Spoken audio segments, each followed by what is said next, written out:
I never thought I'd be betrayed by the woman who kissed my forehead at our wedding.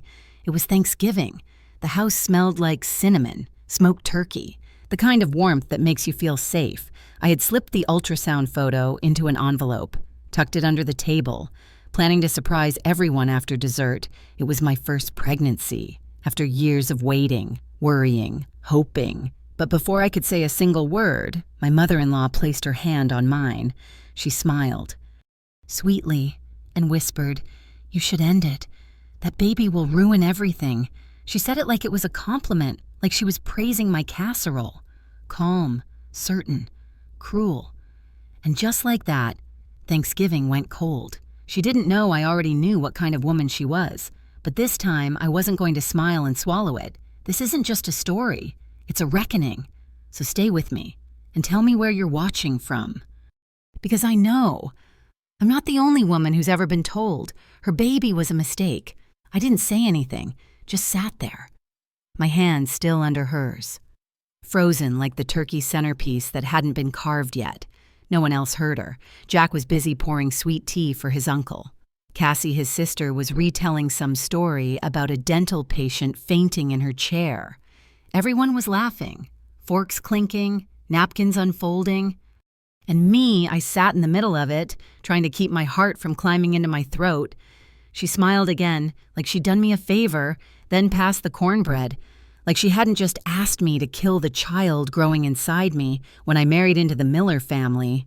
I knew Lorraine was intense, religious, proud, superstitious in a way that made you laugh until you realized she wasn't joking.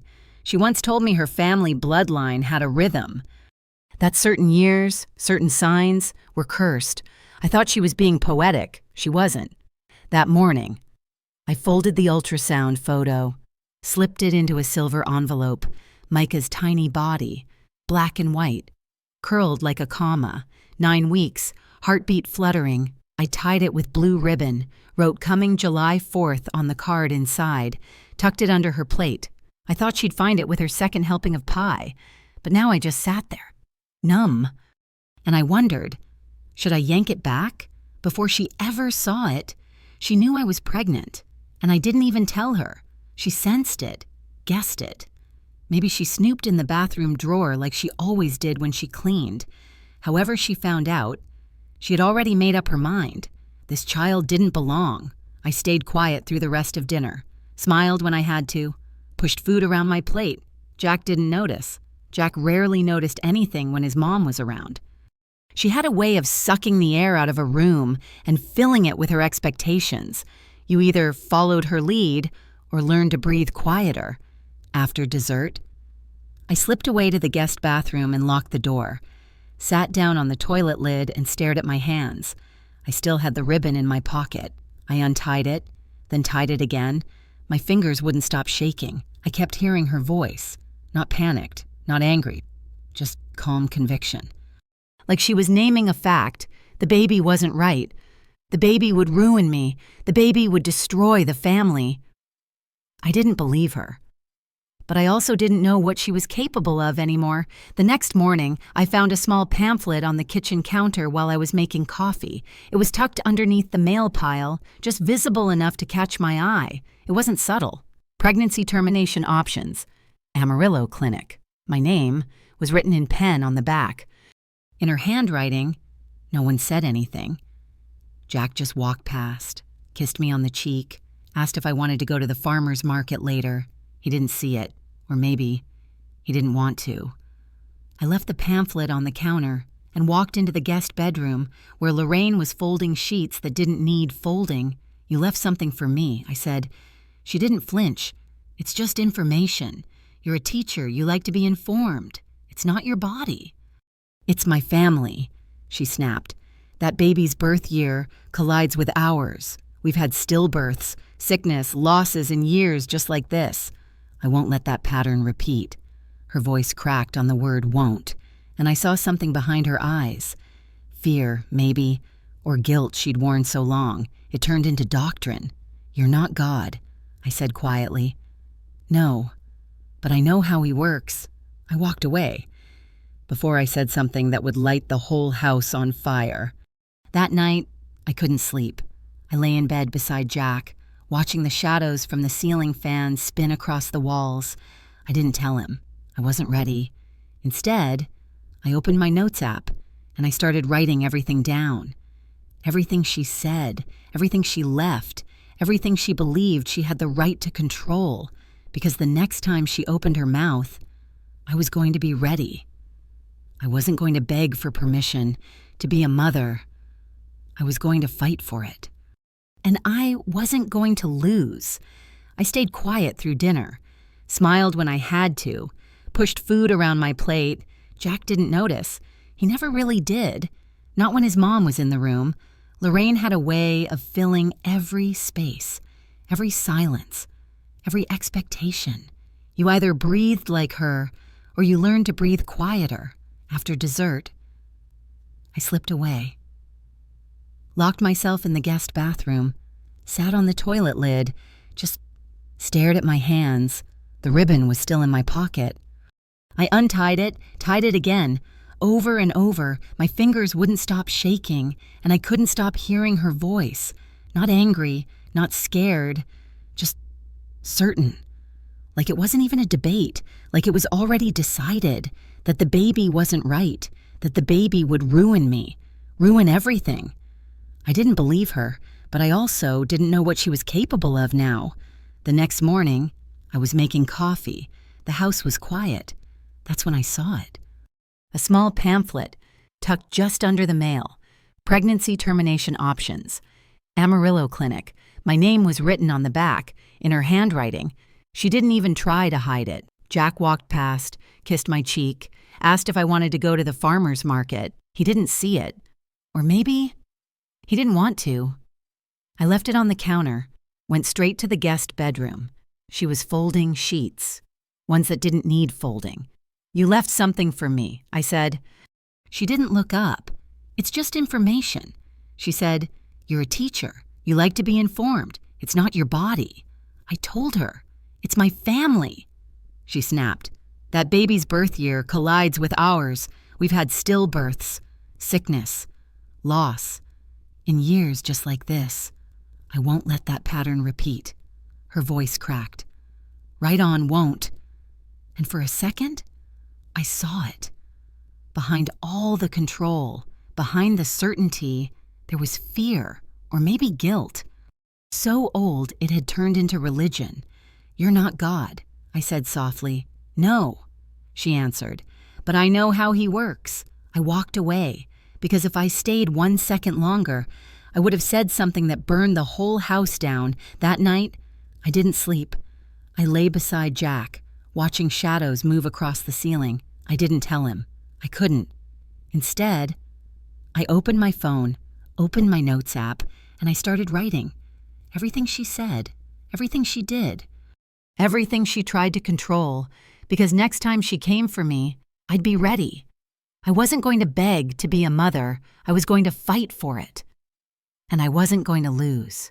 The next morning, she acted like nothing had happened.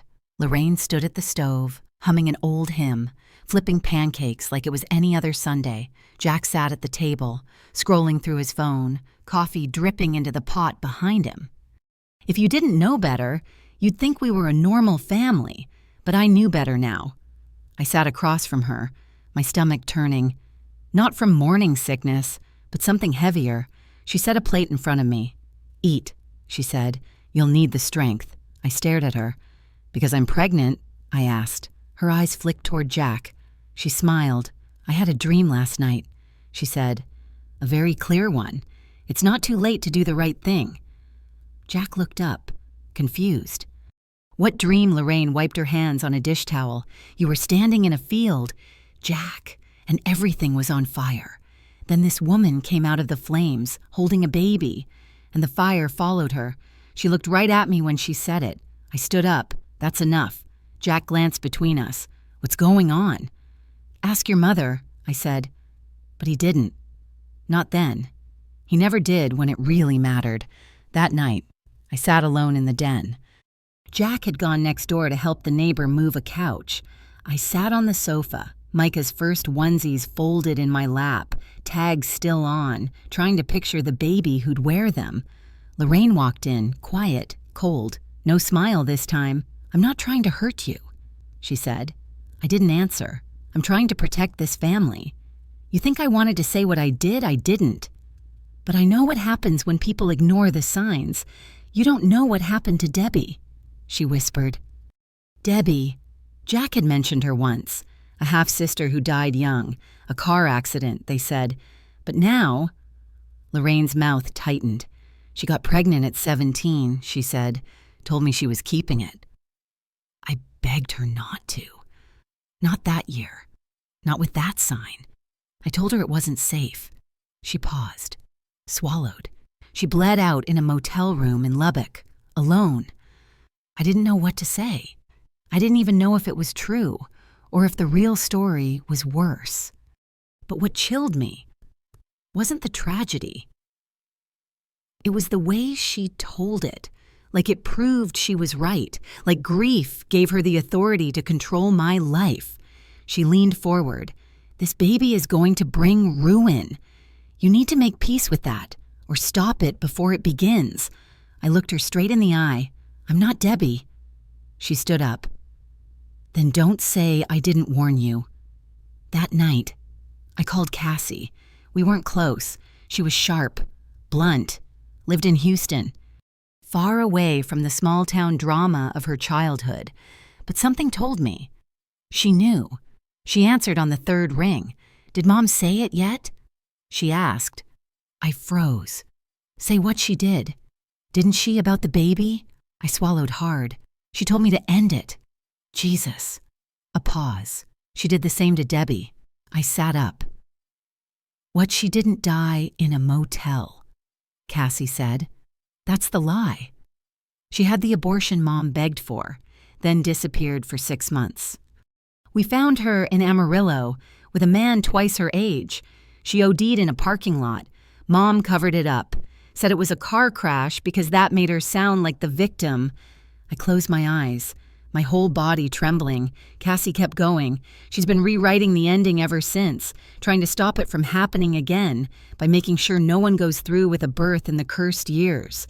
"Does Jack know he was too young?" she said. "He only remembers the funeral." I sat there in silence, heavy, suffocating. All of it made sense now. The superstition, the control, the panic. It wasn't just religion. It was guilt, buried so deep. She mistook it for prophecy. I didn't say much else, just thanked Cassie and hung up. Then I walked into the kitchen, sat down, and wrote everything out, word for word, Lorraine's warnings, Cassie's call, every moment, because I knew exactly what I had to do. I wasn't going to run. I wasn't going to beg. I was going to fight, and I was going to win. The next day, I didn't go to work. I called in sick, pulled on a hoodie, sat down at the dining room table where the morning light hit just right and no one could see the fire building inside me. Lorraine was gone, at some women's prayer brunch. Jack was at work. The house was mine for a few quiet hours, sacred. I spread out every document like armor. The house title? "In my name only, inherited from my aunt before I ever met Jack." Bank statements, screenshots of texts, and right at the bottom, a printed transcript of Cassie's voicemail.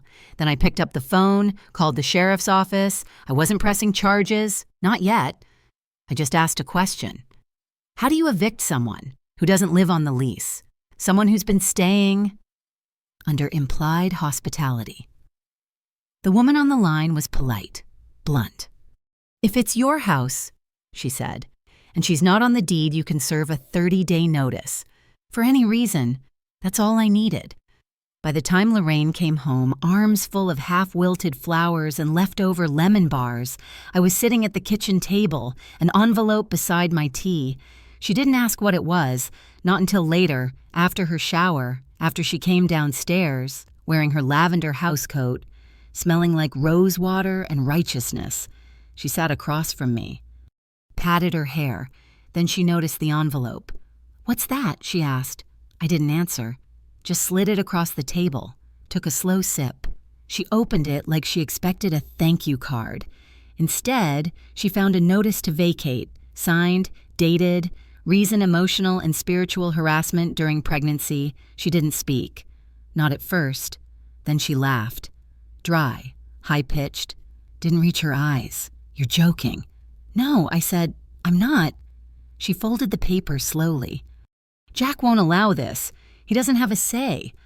I said, this house is mine. Her mouth opened, like she might argue. I held up the folder, tapped the front page, title deed, my name, and I already spoke to the sheriff's office. You're turning my son against me. I didn't need to. I said, you did that yourself. Her voice cracked. I've already lost one child. Do you really want to make me lose another? I leaned forward. I'm not taking Jack away. I'm taking back my space, my body, my child. The part of me you think you get to control. She shook now, picked up the envelope again, stared at it like maybe the paper would change its mind. This is my grandchild. Then you should have thought about that, I said. Before you tried to erase him. She stood, her voice rising. You think you're stronger than God, that you can just defy what's written. I stood too. No, I just don't think you get to decide what he writes. She stared at me, furious, small, cornered. Then she slapped the envelope onto the table hard enough to rattle the silverware and stormed upstairs. That was the last time she ever raised her voice in this house. That night, I told Jack everything, the voicemail, the pamphlet, the threats. I didn't soften it. He didn't defend her. To his credit, he just sat there, head in his hands. I didn't know, he said. She always told me Debbie died in a car crash. She lied, I said, then built a theology around the lie. He nodded, slowly. Are you going to pick her, I asked. I don't know if I can pick anyone right now. That was enough. I nodded, got up, went to bed, alone. The next morning, he packed a bag, said he'd stay with a friend until things settle, but I didn't tell him the truth. They wouldn't, because I already knew this wasn't a pause, it was a beginning, my beginning. The morning after Jack left, the house felt heavier and lighter, all at once. I didn't cry. I just stood in the kitchen, listening to the silence. It wasn't empty. It was clean, like the air after a thunderstorm. Lorraine didn't come down, not for breakfast, not for lunch, not for dinner. I didn't check on her. And no, that doesn't make me cruel. She was fine, just quiet. And that silence was a gift I wasn't going to interrupt. The next day, she finally came downstairs. Hair done, lips painted, suitcase by the door. I'll be staying with my sister in Dallas, she said. I'll come back when this is settled. I folded the dish towel in my hands, looked her straight in the eye. This is settled. She stared at me for a long moment, like she was searching for the version of me she used to control. But that woman, she's gone. This is my family too. She whispered, No. I said, it was never about family. It was always about control. She didn't say goodbye. She just opened the door and stepped into the cold, dry Texas morning. The sun hit her gold hair, but it didn't make her glow. It made her look like a shadow that didn't know how to disappear. I closed the door, locked it, and leaned against it. Then, I got to work. I boxed up everything from the guest room, the floral quilts, the devotionals, the stack of journals she kept with dates and signs and handwritten prayers shaped like curses. I didn't throw them away, Mimsien. I just taped the box shut and slid it into the garage. She would not haunt this house anymore. I turned the guest room into a nursery. Fresh paint, a second-hand rocking chair, shelves I built myself. I painted clouds on the wall. Even though I'm terrible at drawing, I didn't care. They were for him. My body softened. My spine straightened. I started sleeping, eating. I felt like I wasn't just carrying a child. I was building something sacred. 3 weeks later, Cassie came down from Houston. She brought books, casseroles, baby clothes she swore she'd never buy for anyone. She didn't stay long, just enough to hang curtains and make sure Lorraine hadn't filed anything crazy. She's sulking, Cassie said, mad that no one's rushing to rescue her. She always counted on silence. I told her, never imagined the silence would belong to me. Cassie smirked. You're stronger than I thought. I used to think being quiet meant being weak. I said, but sometimes quiet is a boundary, before she left. Cassie handed me a note. You're not just a survivor. Grace, you're the one who broke the chain. I taped it above the bookshelf, right next to the bedtime stories. 2 months later, Micah was born, July 4th, just after midnight. The fireworks started an hour later, but I was already holding the most powerful explosion of my life. He was perfect, whole, untouched by curse or fear. The nurse asked, You already picked a name, Micah. I whispered. It means, who is like God? Certainly not Lorraine, not anyone who tried to take him from me. That night, I rocked him in the chair I built with my own hands, and I cried, not out of fear, not from shame, but because I chose him over fear, over guilt, over family that didn't know what love meant. Micah just turned 1. He walks now. Kind of. He throws peas like fireworks. Calls the dog Buh, has Jack's eyes, my mouth. But everything else, he's his own. I never saw Lorraine again. She sent a card after he was born, gold-trimmed, no return address. Inside it said, I hope he brings you clarity. That was it. I burned it in the backyard. Jack never came back. He sent a check once. I cashed it. Never responded. Closure isn't always a conversation. Sometimes it's the absence of one.